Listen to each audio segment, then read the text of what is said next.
My name is Elena Cartwright, and I'm 32 years old. If you'd driven past my life a year ago, you probably would have thought, she's fine, she's got it together. Small third-floor apartment with plants that actually stayed alive, a car that started on the first try, and a calendar color-coded within an inch of its life. I paid my bills on time, contributed to my 401k, meal prepped on Sundays.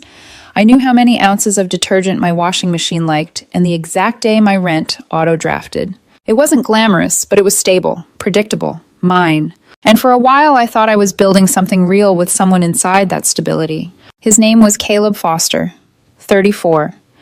The kind of easy, boyish charm that makes servers linger at the table and makes strangers overshare in line at the coffee shop. We matched on a dating app last January.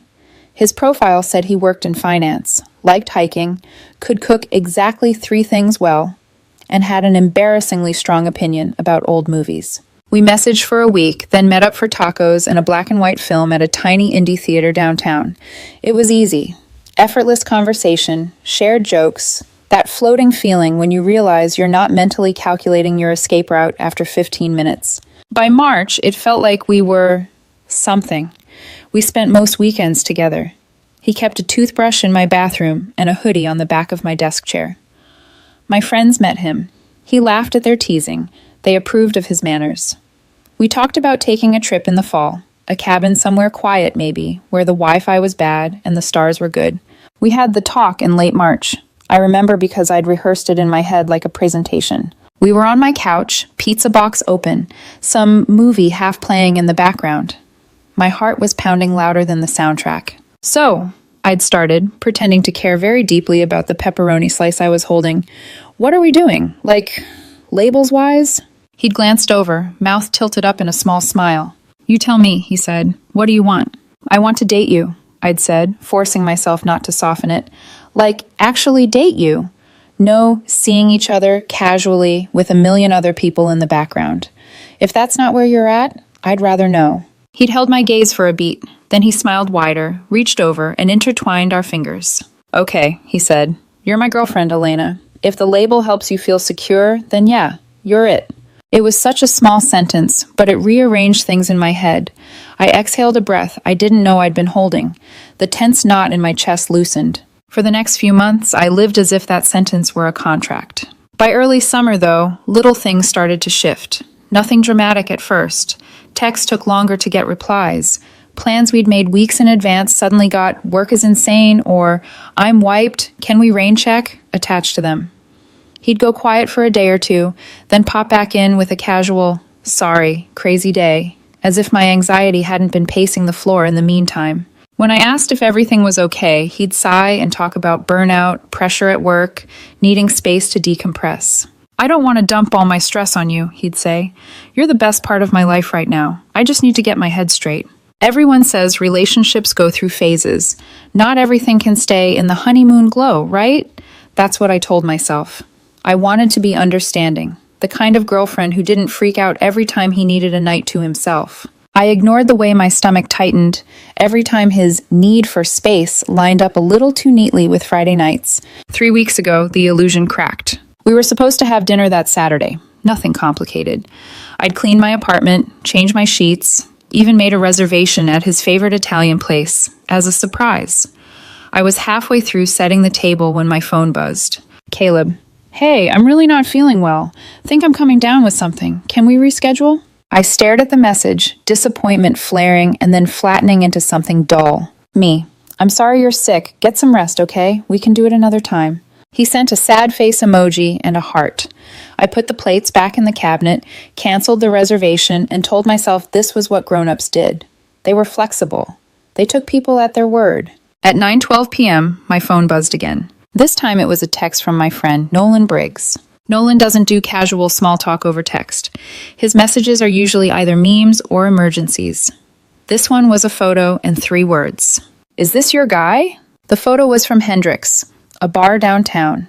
Low lighting, neon signs, generic string lights. It took me a second to adjust to the blur and shadows. Then I saw him. Caleb, sitting at a high-top table, leaning toward a woman with dark hair and a bright laugh frozen mid-frame. His arm was draped casually around her shoulders like it belonged there.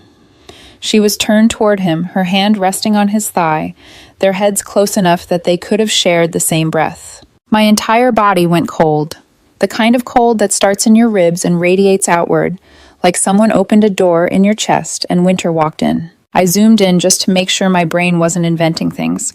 It wasn't. It was absolutely, undeniably him. I reread his text from 4 hours earlier, really not feeling well. I don't remember deciding to call him. 1 second I was staring at the photo. The next my thumb was pressing his name and the dial tone was roaring in my ear. He answered on the 4th ring. There was music in the background. Bass thudding, voices overlapping, a kind of muffled laughter that made my skin crawl. "Hey," he said, sounding annoyingly cheerful. "What's up?" "What are you doing right now?" I asked. He hesitated, almost imperceptibly, but it was there. Just out with some friends," he said. "Why?" "Which friends?" "Elena, what's going on?" I swallowed, forcing my voice to stay level. "My friend is at Hendrix," I said. "He just sent me a picture of you. You're at a table with some woman.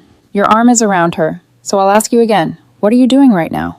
There was a longer pause this time. I could almost hear the gears turning. "You're being paranoid," he said finally. "She's just a friend. We ran into each other. It's not a big deal." "She's not just a friend," I said. "And you didn't run into each other. You told me you were sick. You canceled our plans. Now you're at a bar with your arm around some random woman. Those two things can't both be true." He exhaled sharply, the sound crackling through the speaker. "Look, I wasn't feeling great earlier," he said, "but I rallied. Nolan's making this into a thing because that's what he does. You know how he is."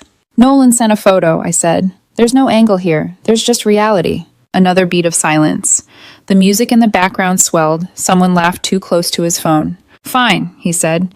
"Her name's Lila. We've been seeing each other." The words didn't land all at once. They came in pieces. "We've been seeing," and then fused into something that knocked the air out of my lungs. "You've been seeing each other," I repeated, "while you've been dating me." "We're not exclusive, Elena," he said. My vision sharpened so suddenly it almost hurt. "Caleb," I said quietly, "we literally had a conversation about being exclusive, on my couch, over pizza. You held my hand and said I was your girlfriend." "I said that because you seemed to need the label," he said. "You were anxious and I wanted you to feel secure, but I never promised I wouldn't see other people. You just assumed." My hand clenched around the phone so tightly my fingers ached. "So these last 9 months," I said slowly, "you've just been keeping your options open?" "There's nothing wrong with that," he said. "Until you're married, it's all just dating. People act like they own each other after a few months. It's unhealthy." "What's unhealthy," I said, my voice shaking now, "is letting someone believe they're in a committed relationship with you while you're simultaneously building a second relationship behind their back. Does Lila know about me?" "That's none of your business." "It absolutely is my business. Does she know you have a girlfriend?" "You're not my girlfriend, Elena," he snapped. "You're someone I've been spending time with. Stop acting like I owe you loyalty. I don't." There it was. A sentence that sliced cleanly through 9 months of memories and left everything bleeding on the floor. For a moment, all I could hear was my own heartbeat and the dull roar of the bar on his end. Someone shouted something. Caleb laughed weakly, trying to pretend our conversation wasn't cracking his smooth facade in real time. "I see," I said finally. "Elena." I didn't wait to hear the rest. I hung up, set the phone down on the coffee table with slow, deliberate care, like it was something fragile that might explode. I stared at the wall for a long time, the room suddenly too quiet, too sharp. Then I picked up the phone again. I blocked his number, blocked him on social media, archived our photos. Not because I was ready to move on, but because I needed to stop the bleeding. The thing about "I don't owe you loyalty" is that once someone says it out loud, you finally believe them. You just wish you'd believed them sooner. The week after that phone call blurred into something that barely felt like a week at all. Time turned into a series of small, repetitive motions. Wake up, shower too hot, drink coffee that tasted like nothing, go to work, pretend spreadsheets were the most important thing in the world. Come home, stare at my phone. Like it was a hostile witness, sleep in shallow, jagged pieces. I told Nolan what happened, of course.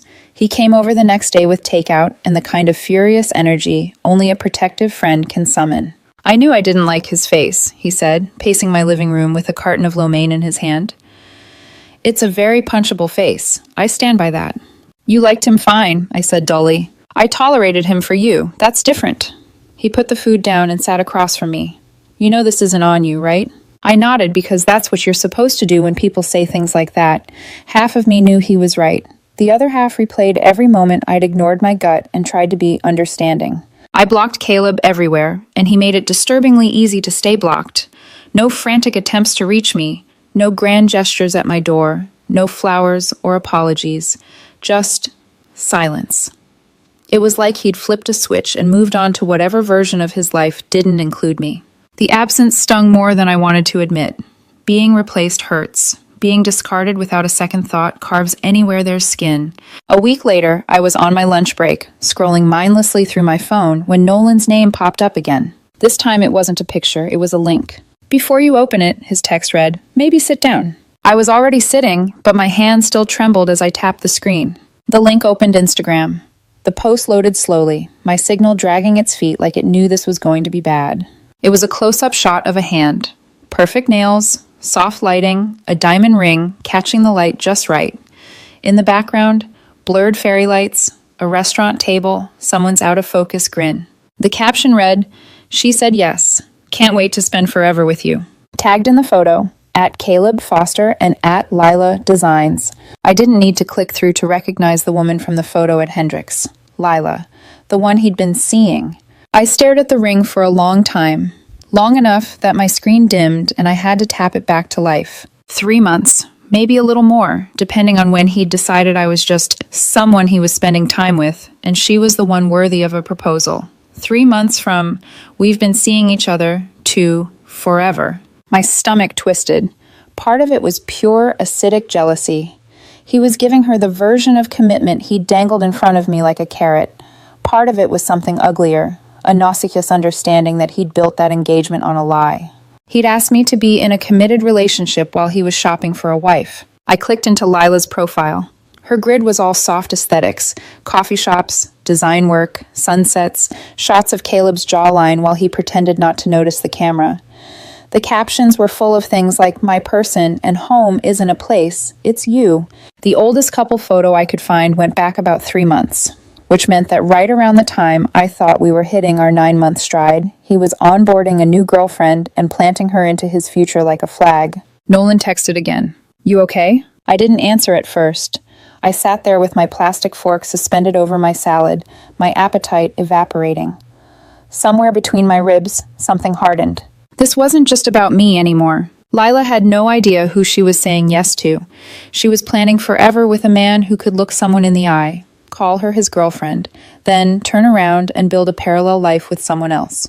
There's a debate people like to have about whether it's your place to tell someone they're being cheated on, whether it's meddling or kindness, cowardice or compassion. It turns out the answer feels very different when you're the one who knows the ugly part of the story. For a few days, I did nothing. I told myself it wasn't my business, that stepping back was the most mature option. I told myself Lila wouldn't believe a stranger over the man she just agreed to marry. I told myself that if I stayed out of it, I wouldn't have to be connected to Caleb in any way ever again. At night, I lay awake and pictured her picking out flowers and venues, while he spun whatever version of the truth made him look like the hero. I pictured her selling the story of their love to her friends and family, completely unaware of the missing chapters.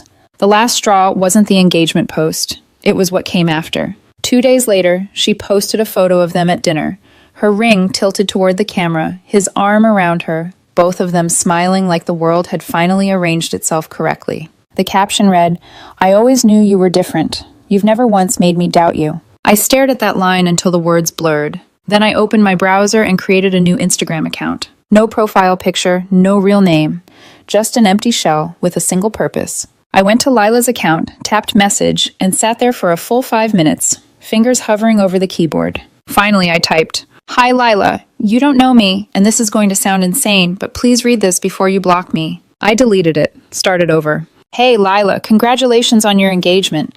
I'm reaching out because I think you deserve to know something before you marry Caleb. My heart hammered against my ribs. I could hear the murmur of my upstairs neighbor's TV, the faint whoosh of cars outside, the tiny hum of my refrigerator. Everything felt too loud and too quiet at the same time. I kept typing. My name doesn't matter, but I was in a relationship with Caleb for 9 months. We started dating last January. He told me we were exclusive. We had the girlfriend conversation in March.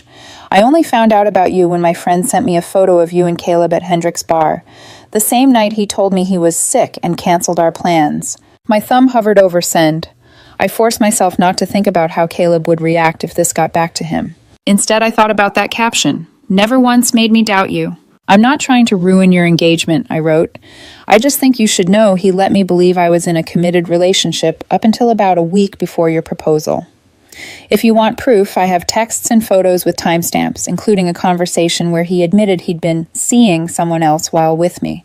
I attached screenshots, messages where he called me babe, plans we made, that pizza night conversation where he agreed we were exclusive, the recent call log, the text where he canceled because he was sick. I added one more line. What you do with this is your choice. I just didn't want you to say yes without knowing who you were really saying yes to.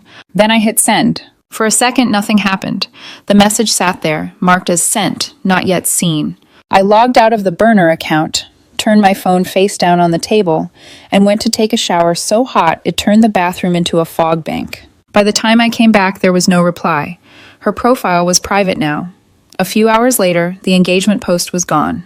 2 days after that, an unknown number lit up my phone. I almost didn't answer. Every cell in my body said let it go. But curiosity is a stubborn thing. Hello? Elena? His voice was so familiar my chest clenched around it. Who is this? I asked, even though we both knew. It's Caleb. He spat the name out like he expected it to carry weight. We need to talk. We really don't, I said. Oh, we do. His tone sharpened. There was an edge there I hadn't heard before, something stripped of charm. What the hell did you do? I closed my eyes briefly. So, Lila had believed me, at least enough to confront him. I told someone the truth, I said. That's all. You had no right to message her. His voice rose, losing its smoothness. You don't get to insert yourself into my relationship because you're bitter it didn't work out with us. I didn't insert myself into anything, I said quietly. You inserted me when you decided to overlap your relationships and lie about it. You asked me to be your girlfriend while you were auditioning someone else for the role of fiancé. She deserved to know that. You ruined everything, he snapped. Do you have any idea what you've done to my life? My reputation? Yes, I said. I exposed the part of your life that was built on a lie. Whatever falls apart because of that wasn't stable to begin with. He laughed, short and humorless. You're vindictive, he said. You're obsessed. You couldn't just move on, you had to punish me. You told me you didn't owe me loyalty, I said. I believed you. I did move on. But she didn't know she was saying yes to someone who thought commitment was a semantic loophole. I wasn't going to let her walk into that blind. She's calling off the engagement, he snarled. Her family's asking questions, my coworkers heard. You humiliated me. I felt a flicker of something, satisfaction maybe, but it was drowned by something else, exhaustion. I didn't humiliate you, I said. You did that when you chose to juggle women instead of being honest with either of us. You're going to regret this, he said, voice dropping, something darker sliding beneath the anger. You don't get to blow up my life and walk away like nothing happened. A sliver of unease slid down my spine. I'm hanging up now, I said. Don't call me again. Elena? I ended the call. My hand shook as I set the phone down.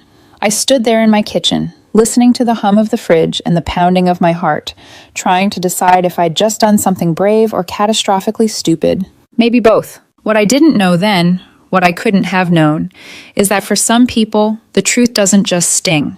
It detonates. And when it does, they don't look at the bomb they built themselves. They look for someone else to blame. 2 quiet weeks passed. Quiet isn't the right word, really. Not when my brain replayed every version of Caleb's voice on a loop. Not when every unknown number made my pulse jump.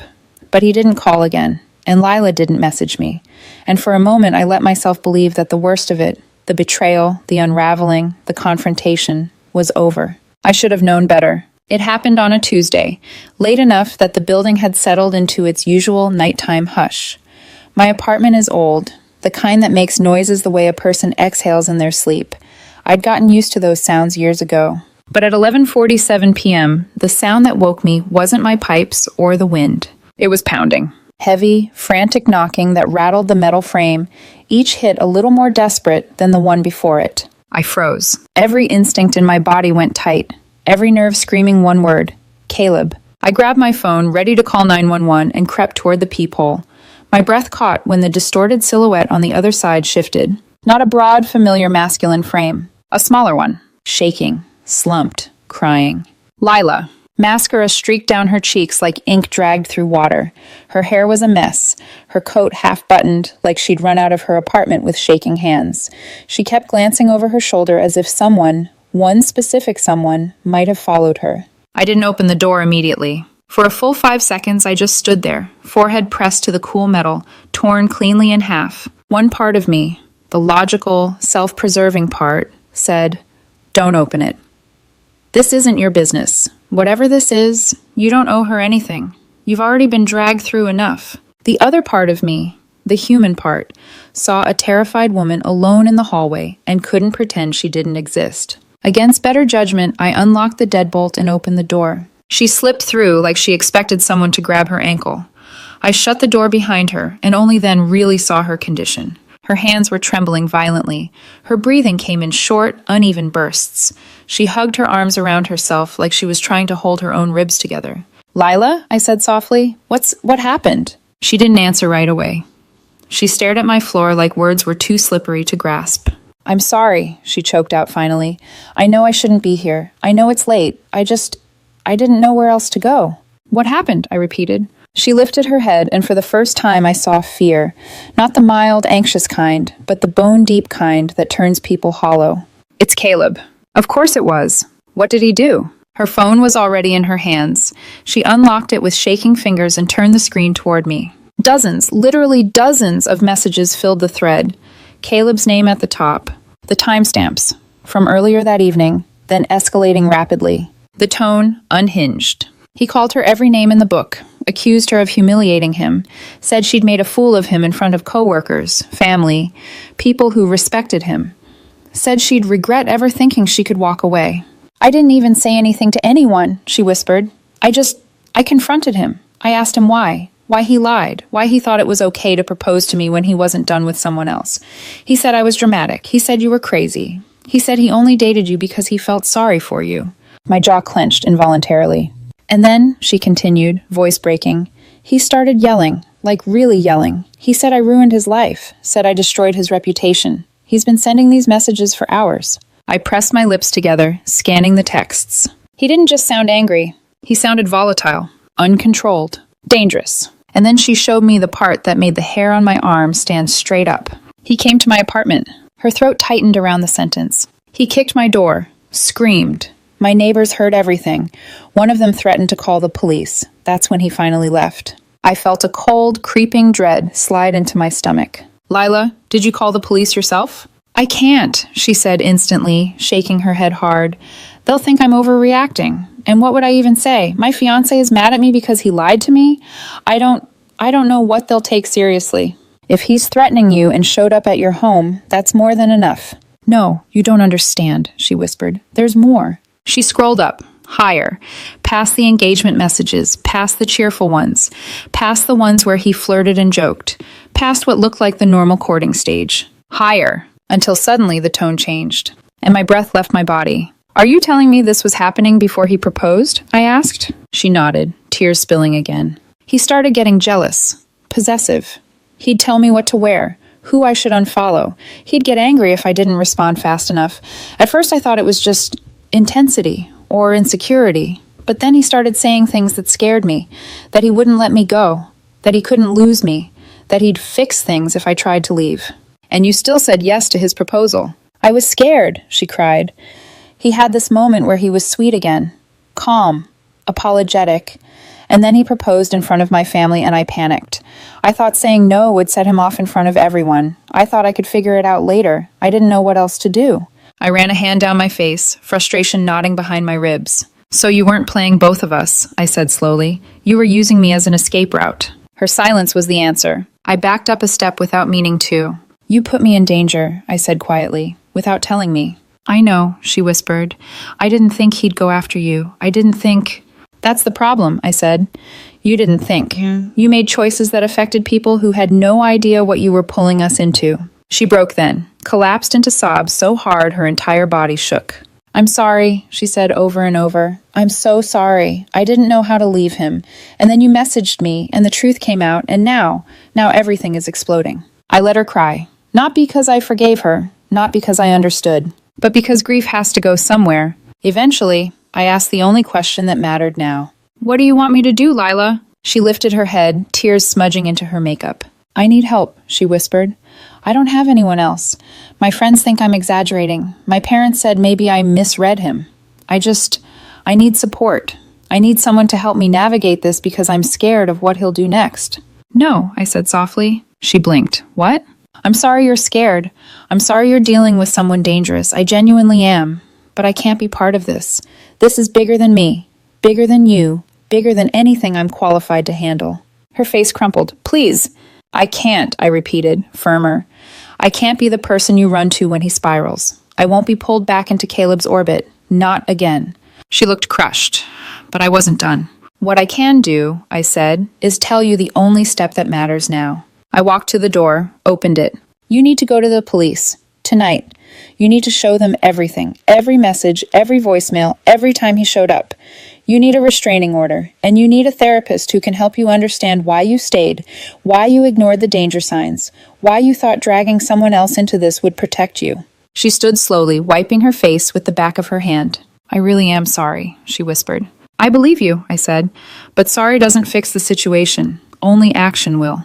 She stepped into the hall, took a shaky breath, and left. I shut the door, locked it, double-locked it, then slid down the wall until I was sitting on the floor, arms wrapped around my knees, shaking from a fear I hadn't let myself feel until she was gone. Before I did anything else, before my adrenaline even settled, I grabbed my phone and typed a message to Nolan. "Call me in the morning, something's happening." What I didn't know yet, what none of us knew, is that the moment Lila walked into that police station, the truth wasn't going to liberate her. It was going to detonate her entire world. And Caleb's, too.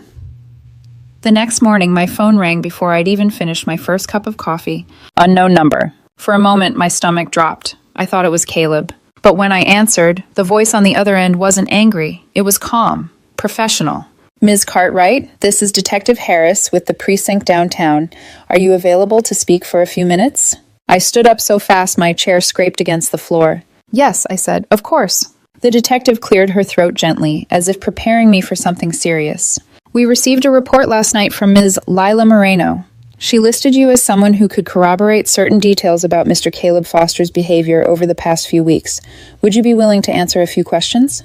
I closed my eyes. Lila actually did it. She'd gone to the police. "Yes," I said, "I'm willing." For the next hour, I paced my living room while recounting everything. My 9 months with Caleb, the exclusivity conversation, the cheating, the night he lied about being sick, the photo Nolan sent me, the breakup call, the engagement, the burner account, the threats Caleb made to me afterward. Detective Harris took notes quietly, occasionally asking me to clarify timelines or repeat exact wording. When I finished, she said something that made the back of my neck prickle. "This isn't the first time we've had a complaint involving Mr. Foster." What do you mean?" "He has a prior incident from 2 years ago," she said. "A woman named Sophie Lang filed for a restraining order. It eventually expired, but the behavior described was similar: love bombing, jealousy, escalating threats when she tried to end things." My heart lurched. Caleb wasn't just a bad boyfriend. He was a pattern, a cycle, a storm that formed the same way every time: bright charm, sweeping romance, then tightening control until someone tried to escape and he snapped. "We've issued a temporary restraining order for Ms. Moreno," the detective continued. "She's staying with coworkers for now. We're treating her report seriously." I hung up later feeling nauseous, not just because of the danger Lila was in, but because of the danger I had unknowingly been in too. People think you can spot the unstable ones, that something in their eyes will betray the danger underneath. That fear will flare instinctively like a sixth sense. But Caleb looked normal, charming even. A man with a favorite coffee order and a goofy laugh and a habit of stealing the last French fry from your plate. Danger doesn't always look like danger. Sometimes it looks like someone who kisses you on the forehead and calls you babe. The restraining order lasted less than a week before Caleb violated it. Twice. Once, he showed up at Lila's workplace, red-faced, shouting, insisting he just wanted to talk. Security escorted him out. The second time, he created 2 fake social media accounts and sent her long, rambling messages about how she ruined his life and he would never forgive her betrayal. That one earned him an arrest. I saw the news through Nolan first. Screenshots of public records, murmurs in our friend group, vague social media posts from people who knew someone involved. It was surreal watching the avalanche from a distance. Part of me felt sick, knowing I had lit the fuse that eventually exposed him. Part of me felt vindicated. And part of me, maybe the biggest part, felt grateful. Grateful I got out. Grateful I believed him when he told me he didn't owe me loyalty. Grateful I didn't spend another year ignoring truths that were already tearing through the fabric of his relationships. 3 weeks after her midnight visit, she emailed me. A long one. Pages, practically. She apologized. Not in a shallow, deflecting way, but with a startling level of clarity. She admitted she'd ignored red flags, that she'd been swept up in Caleb's intensity, that she'd convinced herself she could manage him, calm him, avoid making him angry. She acknowledged that by staying, she'd put both of us at risk, that using me, our overlap, his guilt, her advantage, as a way to quietly detach from him was reckless and unfair. She told me she was in therapy. She told me she finally understood how dangerous he was. She told me she didn't expect forgiveness. She just wanted me to know she was trying to rebuild herself from the inside out. I read the email twice. Then I closed it. I didn't respond. Not from anger, from closure. There are some wounds you don't reopen, even out of kindness. Caleb is still awaiting trial. His lawyer is trying to mold him into a heartbroken man who reacted poorly after being cheated on. But the prosecution has his history, the prior restraining order, the messages to Lila, the workplace incident, the arrest. Truth piles up, eventually heavy enough that even the strongest lies can't support its weight. Mutual friends whisper updates sometimes. He lost his job. His family is keeping their distance. People who once praised him as charming are now saying things like, "I always got a weird vibe," even though they never said a word before. Funny how people rewrite their memories once the truth comes out.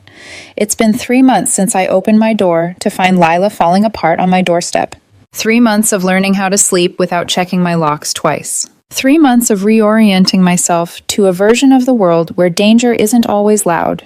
It can be quiet, smiling, and wearing cologne that lingers on your pillows long after he's gone. People ask me if I regret contacting Lila, if I regret sending the screenshots, if I feel guilty for the chaos that followed. I don't. He didn't unravel because of me. He unraveled because of who he already was. Truth doesn't create monsters. It reveals them. And sometimes, when you least expect it, it protects the people who needed protecting all along.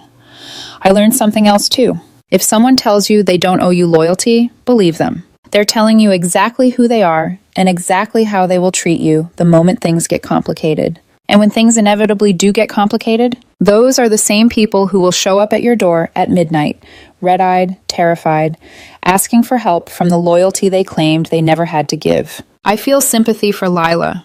Truly. No one deserves to live in fear, even if they made terrible choices along the way. I'm glad she's safe. I hope she heals. But I'm glad I walked away. Boundaries aren't cruelty. They're protection. They're wisdom earned from pain. And for the first time in months, I feel something that isn't anger or regret or fear. Relief. Relief that the truth finally caught up to the people running from it. Relief that I trusted my instincts. Relief that my life is quiet again, my own again. Because quiet, it turns out, is not something to take for granted. Quiet is safety. Quiet is peace.